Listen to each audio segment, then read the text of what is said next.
What's going on, guys? My name is Renegade. Today we're here to talk about solo healer. Now, I've talked about solo healer before on the channel. I've talked about which healer is the best to pick as a solo healer, so I'll leave that video link down in the description. If you don't want to watch that though, the healer that I did pick was Ana, and that was for a number of reasons that I listed in the video, again, linked down below. So Ana is the best solo healer to go for. However, something else that does high burst healing is probably just as good, so like Mercy is pretty much the only other high burst healer. And so really, one of those two, you're gonna pick them as your solo healer. That's the way to go. But when solo healer is usable and it's applicable is a tough topic, because really duo healer is the way to go for every team comp. However, there are situations where you actually might find going solo healer is the best option for you. So we'll talk about why solo healer, duo healer rather, is a thing and why it's so common. Now, the main reason why duo healer, in pro matches especially where picks are really researched into, Lucio is pretty much always the second healer. Ana is considered like the main healer, she puts out the most healing, and then Lucio is considered like the secondary healer.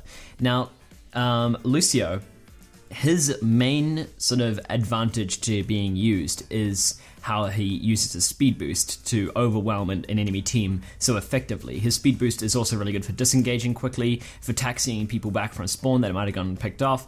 It's just a great ability, and it's just so useful. Now, in a team where they can't properly utilize the speed boost, you might actually consider not even using Lucio as a healer at all. Lucio's healing is very negligible, and you need to remember that Ana, especially on a team full of people that can regenerate their own health, such as Mei, Zarya. Zarya regenerates her own shield, so she doesn't technically regenerate her own health. But like Zarya, Mei, Roadhog, D.Va's got a huge health pool, so it's pretty easy to solo healer with a D.Va on your team.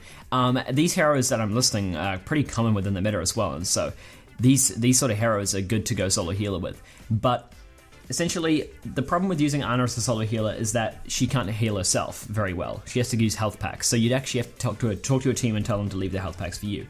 But regardless, another reason why solo healer is really popular is because solo healer, it's not solo healer, sorry, duo healer.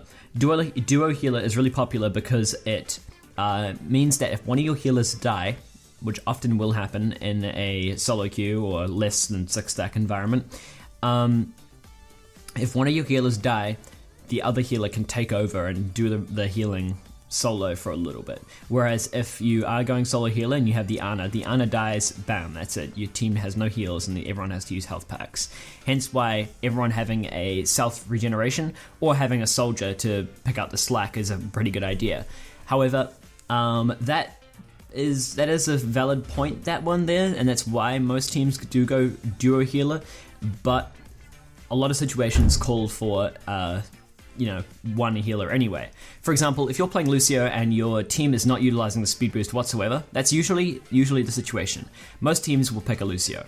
And if your team isn't using the speed boost at all, you're just not coordinating well, everyone's split up and everything like that, and you're just not utilizing it, then playing Lucio is actually probably a bad idea.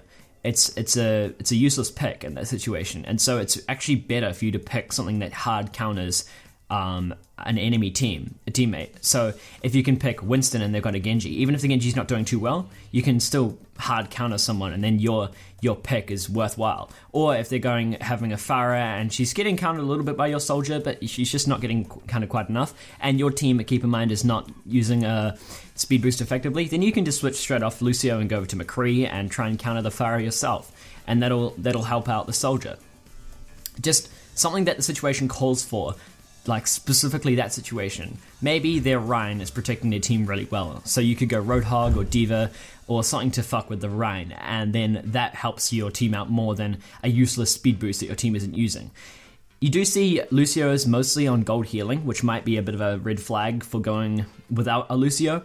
However, you need to keep in mind that his healing is across the entire team, and just because he heals up 50. He tops off, for example, D.Va constantly. He heals her 50 HP every single time because Ana's not quite healing her up to full HP. That doesn't mean that he's saving people. You know, he doesn't ever heal quite enough to save someone's life as much as someone like Ana or Mercy can. And so really the gold healing is just because you can heal everyone at once. And you quite often you see Ana's with higher healing than Lucio's, especially once it focuses completely on healing. And so Ana can quite easily pick up the slack. So it really is a matter of situation to situation basis. But even in professional matches, one of Envious's really cool team comps that they go for actually involves a solo healer. And so it really does depend on the situation, depends on what's going on. It brings up the topic of you don't need to follow the set rules that people tell you. It's like, just because someone like me or someone else has told you that 2-2-2 is the best way to go, sure, it's the best way to go, but if the enemy team is destroying you, then you need to change something. And you can start by changing your team comp around a little bit.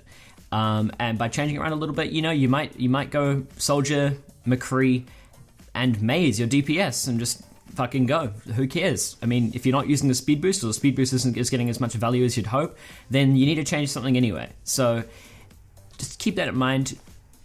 Situation to situation calls for different things, and so it's just a matter of calling what's going to happen and what your team might need. Your team is of course going to get angry when you switch off of Lucio and go something else, but at the end of the day, it's a matter of what you deem is necessary for the situation. Your call might be wrong sometimes. You might have needed that speed boost for the one situation, but at the end of the day, if the speed boost isn't being used, or the Zen healing isn't getting enough value, or Mercy, you keep just dying as Mercy and you're not doing anything, then you just switch to something else.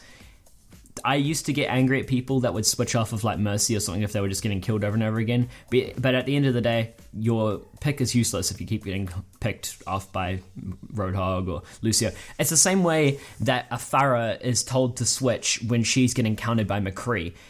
If your team has a Pharah and she's getting countered, guaranteed there are going to be people on your team saying that the Pharah needs to switch. It's the same way, same thing applies to every hero on that team. If someone on your team is getting countered, it can be a healer, it can be a tank, it can be a DPS. If someone on your team is getting countered, then they might as well switch. That's going to be it for our video, guys. I hope you guys did enjoy. If you did, leave a like, subscribe if you haven't already, and I'll see you guys in the next video. Peace.